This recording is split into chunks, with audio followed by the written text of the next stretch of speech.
El Food Monitor Program es una iniciativa de la sociedad civil cubana que busca exponer cómo el régimen ha utilizado el acceso a la alimentación como un mecanismo de control político y social desde la implementación de la libreta de abastecimiento en 1962.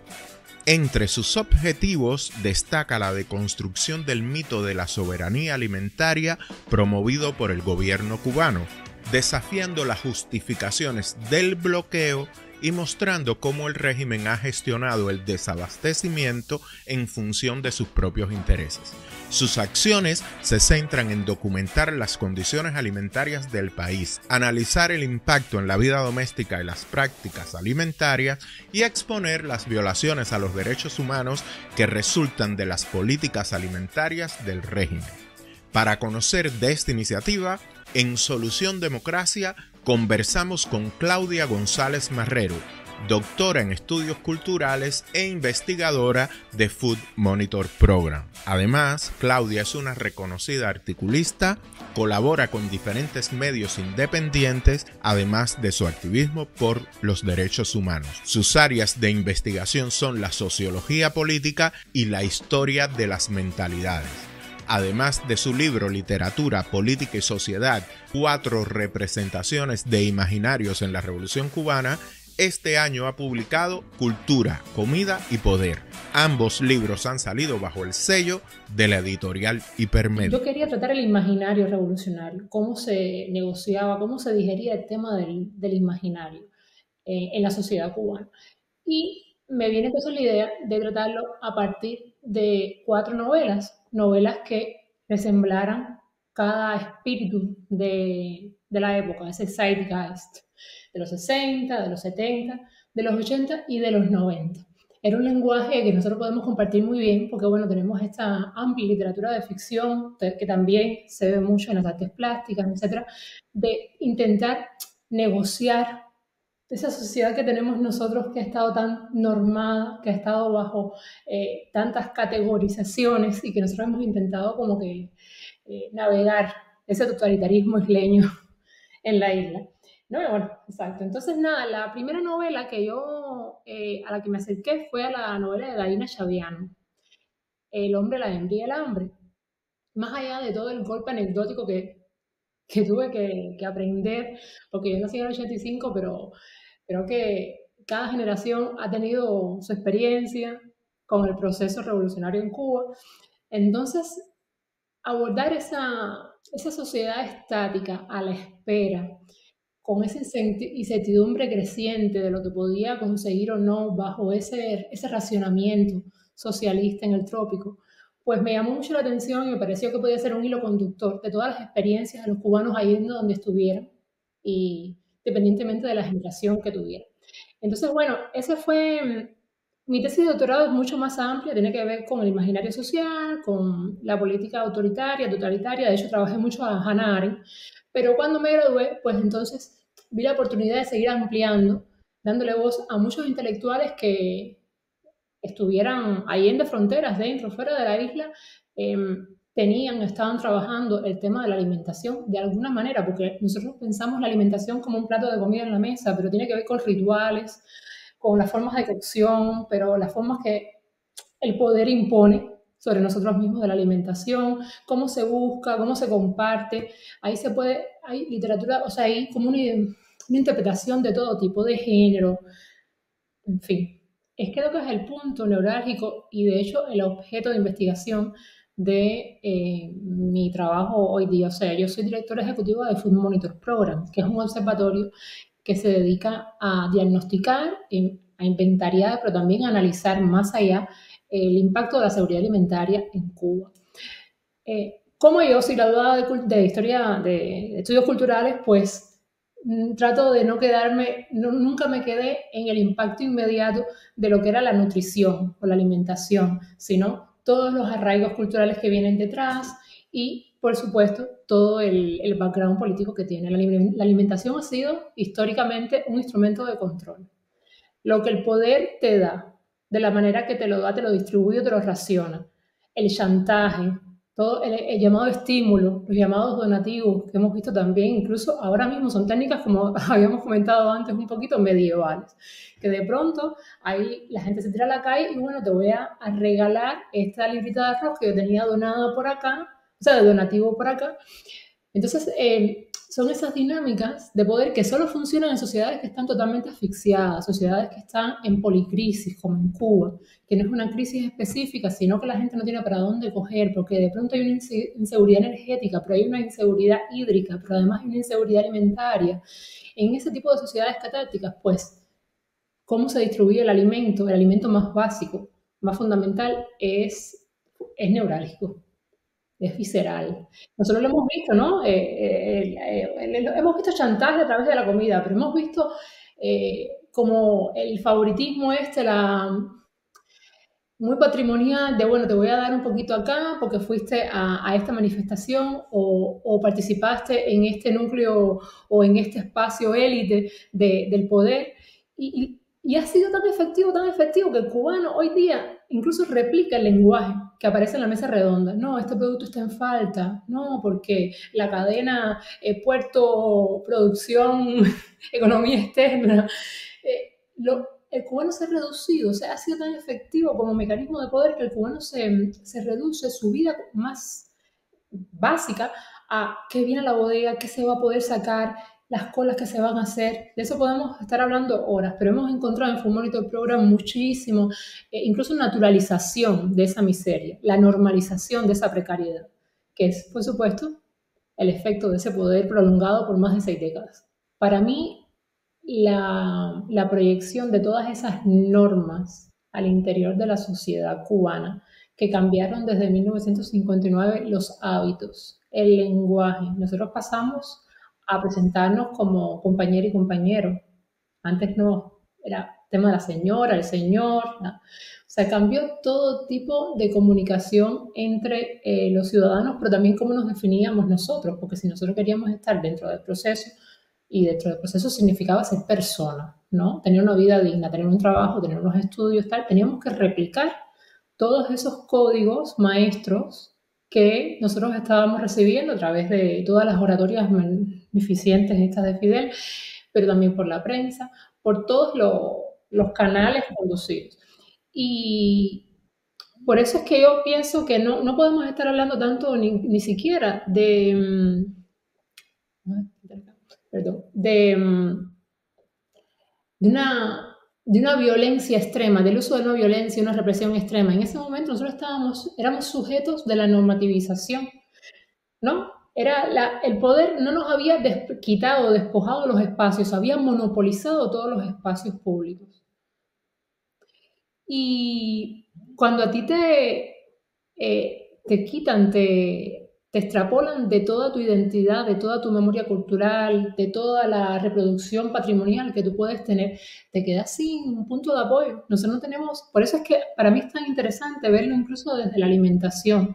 Nosotros somos dignas figuras reproducidas de ese poder a partir de la alimentación. Tú puedes imaginarte que en los 60 o los 70 nosotros no teníamos un anón en la isla, pero teníamos grosellas albanas en latas, o venían dátiles de algún país árabe, pero no teníamos las frutas tropicales porque esas se iban de exportación al campo soviético.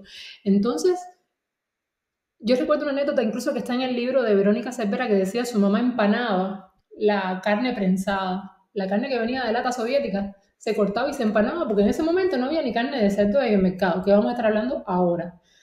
Entonces, somos esa reproducción. Nosotros hemos asumido o hemos aprendido por generaciones, o sea, toda esa ley normativa por generaciones, mi abuela habló así, mi mamá habló así, yo hablé así.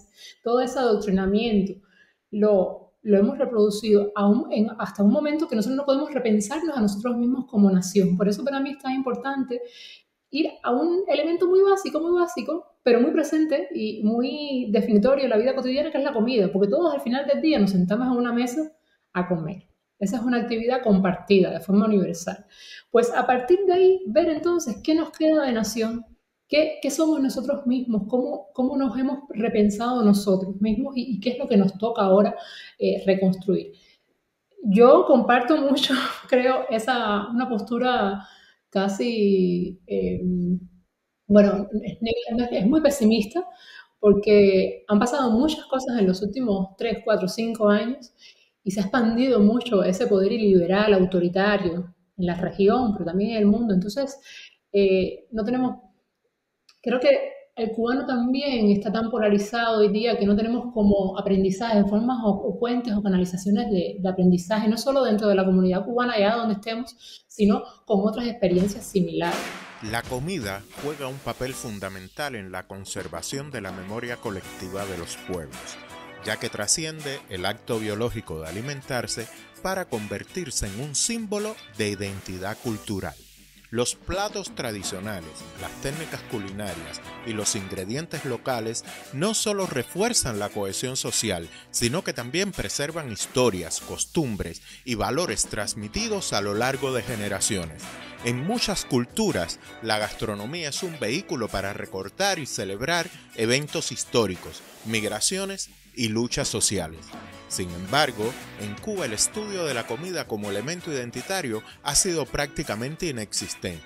A pesar de la rica tradición culinaria cubana, el enfoque dominante ha estado más bien en la subsistencia y en el control estatal de los alimentos, lo que ha limitado una reflexión más profunda sobre cómo la comida podría contribuir a la construcción de la identidad nacional. Claudia afirma que en un contexto totalitario como el del régimen de La Habana, las cocinas cubanas fueron un espacio de libertad. Para mí ese ha sido uno de los canales de dominación y de lavado más impresionante que hemos tenido a través de generaciones, porque nosotros yo creo que ahora mismo asociamos mucho la continuidad con el mandato de Díaz-Canel, pero esa continuidad viene desde mucho antes, desde que nos inculcaron en la escuela que las guerras de independencia estaban directamente relacionadas con el asalto de Cuauhtémoc Moncada y que José Martí era el gestor de toda aquella acción terrorista, pero además es que nosotros vemos incluso los congresos del partido ya antes de los 80, cómo teníamos las esfinges de los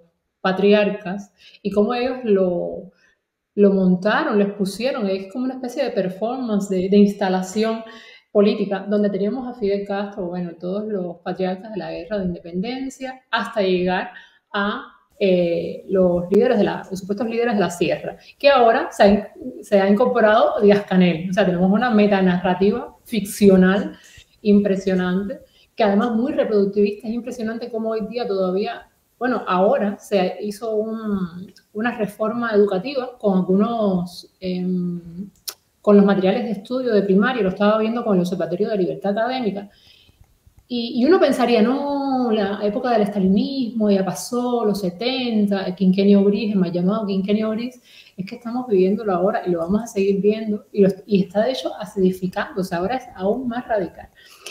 Y eso, por supuesto, pasa también con la alimentación, pero desgraciadamente desde la precarización de la alimentación. O sea, por eso para mí es tan importante ese rescate de la memoria cultural, ese patrimonio.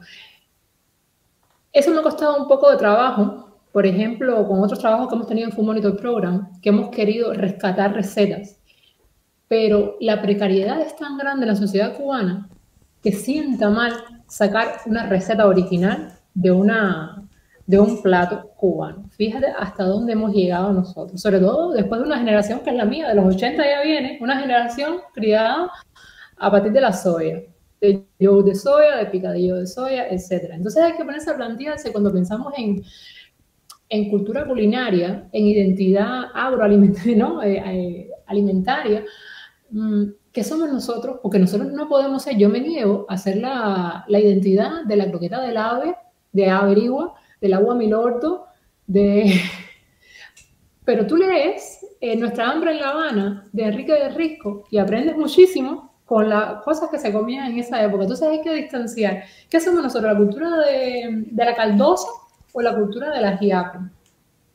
Porque desgraciadamente tampoco podemos negar todas la crisis que ha venido, que no es de los 90 ni mucho menos, pero bueno, todas esas crisis que se han profundizado y que se han inculcado y que están dentro de las cocinas cubanas, porque también hay que pensar que el espacio, eso pasa mucho en sociedades totalitarias, donde el espacio público son los espacios íntimos y los comedores y las cocinas cubanas fueron espacios libres, espacios de discusión. Yo recuerdo en medio de los apagones en los 90 nos sentábamos en el comedor y los adultos empezaban a hacer los chistes que después no se podían repetir en las calles. Y nosotros que éramos niños entonces lo repetíamos en la escuela y nos buscamos un problema nosotros y nuestros padres.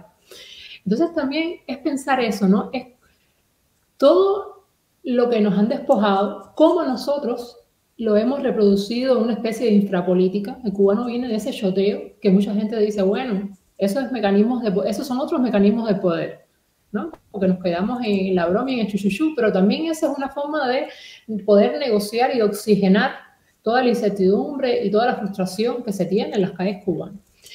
Y por ahí, pues la comida es eso también. Para mí, ese es uno de los móviles del libro, repensarnos nosotros culinariamente y ver cuál es la ruta de la nación. En ese también es muy interesante, por ejemplo, la entrevista con Kelly Randall, porque ella sale de Cuba en plena crisis, llega a Venezuela, pero sale de Venezuela después en la misma crisis y ahora está en Miami. Y es como, yo soy la viajera del tiempo, en retrospectiva. Y ha visto todo el colapso de cada una de esas sociedades.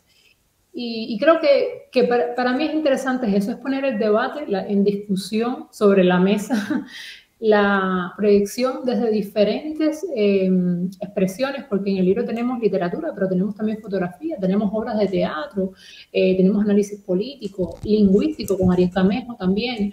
Entonces, poner a negociar todas estas expresiones, porque nosotros también venimos de una cultura, o la sociedad cubana está muy compartimentada, incluso la sociedad civil, bueno, que estamos hablando de tal, nos han quitado por tanto tiempo el espacio público que nosotros no sabemos reproducir un diálogo interseccional. O sea, de pronto yo soy activista de tal cosa y es esto, pero no pienso en los otros tipos de activismos que hay, no los comprendo, no los tolero a veces, y me pliego a esta estructura política que a veces nos hace entonces ser muy incoherentes en los planteos que podemos tener más allá de los principios personales o grupales.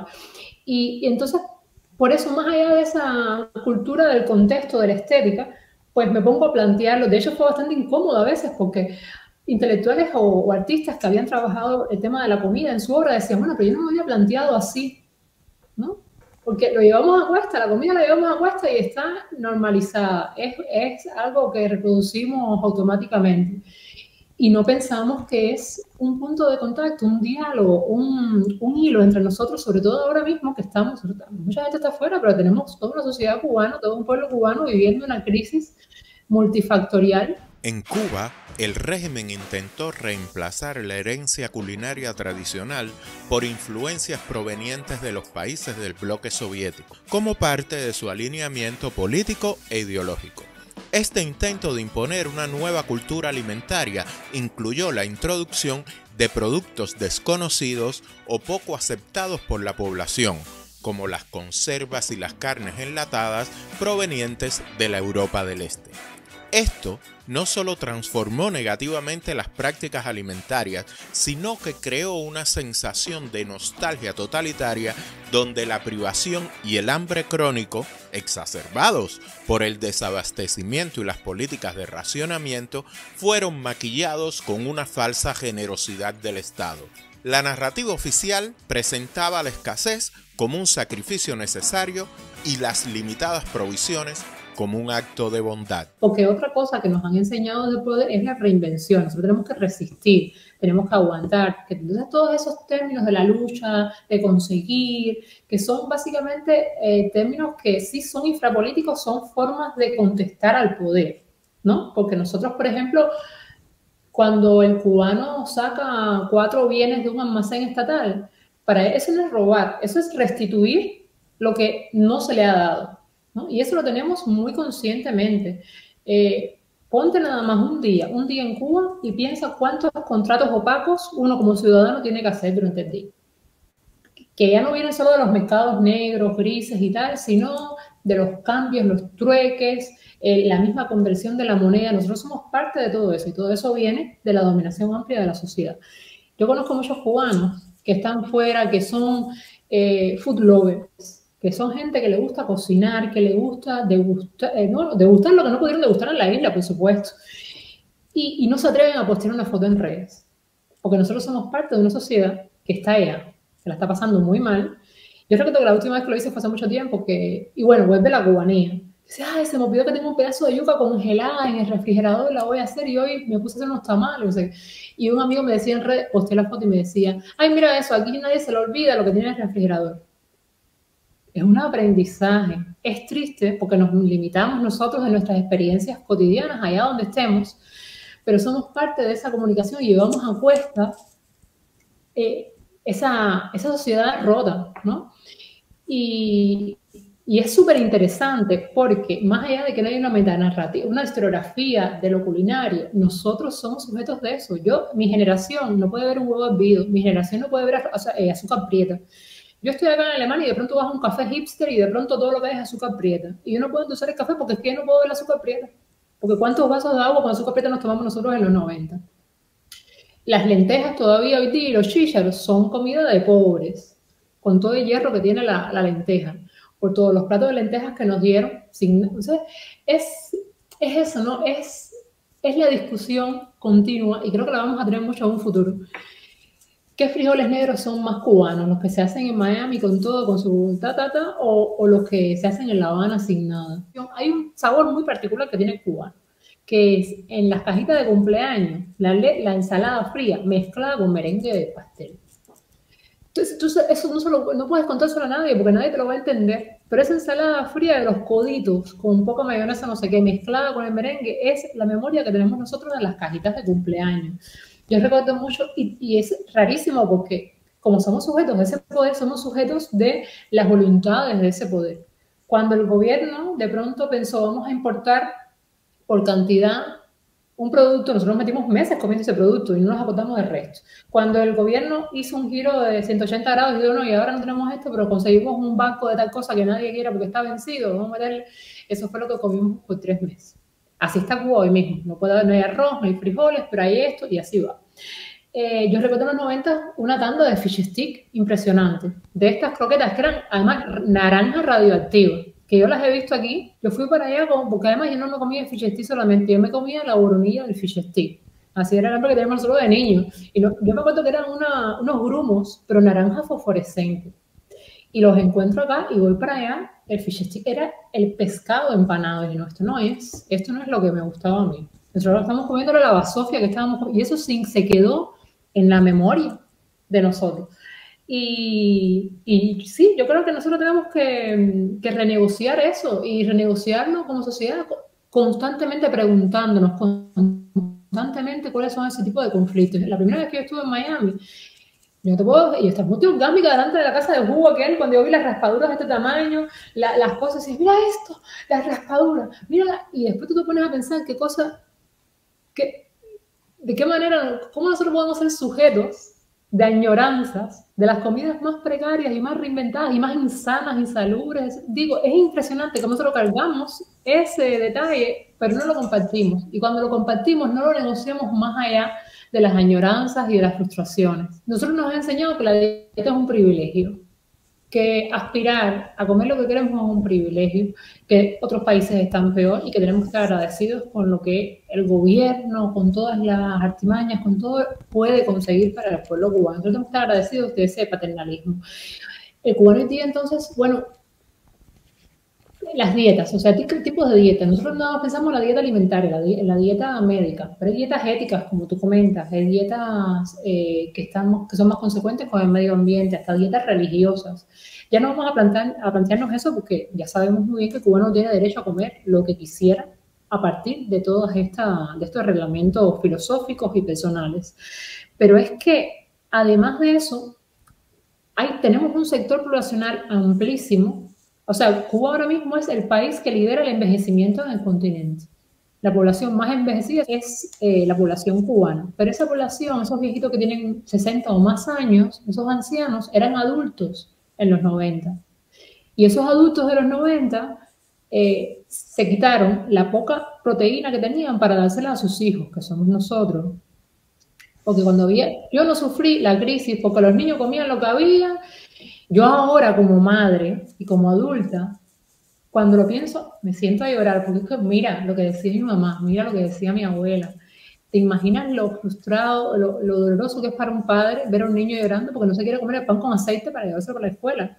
Yo aprendí de adulta que no era verdad que a mi mamá y mi abuela no les gustaba el chocolate, sino que me lo dejaban a mí. Porque cuando entraba un pedacito de chocolate a la casa, yo como niña muy disciplinada iba y lo picaba para las personas. Yo veo ahora a mi hijo comiéndose las 3 tabletas de chocolate y el autoritarismo que tengo en vena, lo que me dan ganas de sesionarse, no, bueno, tiene que disfrutar esa infancia que nosotros no tuvimos. Bueno, pues mi mamá y mi abuela me respondían, no, a mí no me gusta el chocolate, estoy llena. Y ahora te das, entonces, ¿cómo es que uno se negocia todas estas precariedades? Eso lo estamos viendo. Nosotros en Food Monitor Program, anualmente conducimos entrevistas independientes a lo largo del país para encuestar a la población sobre temas de acceso a servicios básicos relacionados con los alimentos. Y ahí viene la parte también del impacto del imaginario cultural de la población cubana. Nosotros tuvimos que modificar la metodología de la encuesta por la enorme naturalización de la precariedad que existía. O sea, tú le preguntabas a un cubano, bueno, ¿cómo es tu acceso al agua potable? En principio, ningún agua que entra a Cuba, ningún líquido que entra a las casas cubanas es agua potable. El 80% de las familias tiene que potabilizarlo. ¿Cómo? Hirviéndolo, filtrándolo con pañitos, etcétera, y dejándolo que se refresque. Habían personas que nos decían, el agua es estable, cada 3 días, cuando me la ponen es estable. Eso se lo cuento a un alemán y no lo entiende porque tiene agua todo el tiempo. Entonces, cuando el cubano hoy día tiene electricidad, agua y comida, está agradecido. Si tiene 3 muslitos de pollo, no le han quitado la luz en las últimas 6 horas y pudo llenar su cisterna o un tanque, está agradecido de la vida. Hasta ahí es que hemos reducido nosotros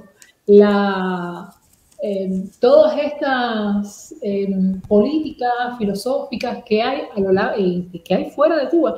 Hasta ahí es donde hemos llegado nosotros.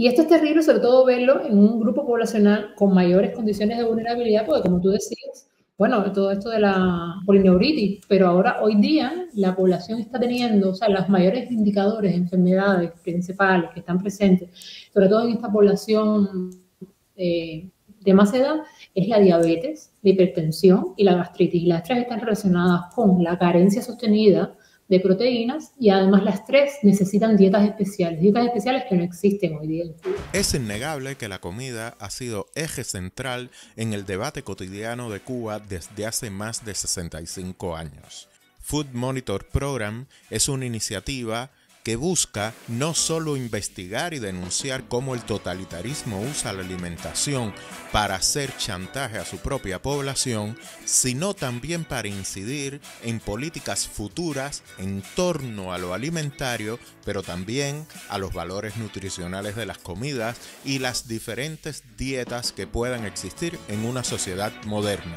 Quisimos saber, para terminar, cómo veía Claudia el futuro de Food Monitor Program. Food Monitor surge desde hace 3 años y medio, para, como comentábamos, evaluar la inseguridad alimentaria en Cuba, y ahora nos estamos expandiendo lentamente a Venezuela porque el propósito del observatorio es tratar la alimentación como instrumento de poder en autocracias. Por eso nosotros hemos tratado de acuñar conceptos como autoritarismo alimentario, que es básicamente por las políticas agroalimentarias en sistemas autoritarios y cómo se reproducen esas dinámicas de poder desde la comida, cómo se reproducen en otras esferas de la vida cotidiana. Pues nosotros no nos mantenemos únicamente en los exámenes nutricionales y macroeconómicos, sino que vamos más allá, porque como hemos visto hasta a lo largo de una hora, la comida impacta en todo tipo de esferas del imaginario de la sociedad. Por eso nosotros tenemos varios frentes. Tenemos desde un blog con imágenes, o sea, las familias cubanas nos comparten al interior los espacios importantes respecto a la alimentación, los comedores, las cocinas, tal. Tenemos una encuesta nacional donde hemos llegado a encuestar a más de 7.000 hogares a lo largo de 3 años, con representación en cada provincia y en cada subgrupo poblacional, lo que es muy importante porque a veces, sobre todo en encuestas independientes, ya sabe cualquiera que investigue en contextos cerrados como los autoritarios, lo difícil, lo peligroso que es, pues siempre se escapan algunos grupos que terminan invisibilizándose. Por eso tan importante la labor como la de Laine Acosta también, Cuido 60, ¿no? De ir directamente a una de las poblaciones más invisibles, que son las personas mayores de 65 años. Pues nosotros tratamos de cubrir todo esto. Y además, paralelo, tenemos otro tipo de producción académica. De hecho, el año pasado sacamos Cómo se come en Cuba por la editorial Hipermedia, con varios ensayos en torno a esto de la alimentación y el control. Y este año, además de este libro, también sale un diccionario. Mira, se me había olvidado lo importante que es un diccionario de la cocina en crisis cubana. Porque ningún extranjero que esté en Cuba va a entender qué es el picadillo de niño o el pollo por pescado, o los astronautas, que era aquello de los huevos que venían en conteo regresivo. Y nosotros nos hemos, por este año, nos hemos dedicado pues a unar todos esos conceptos del socialismo tropical y más allá. Y por eso te digo, nosotros tratamos de incidir en cada uno de todos los ejercicios que están relacionados con la alimentación.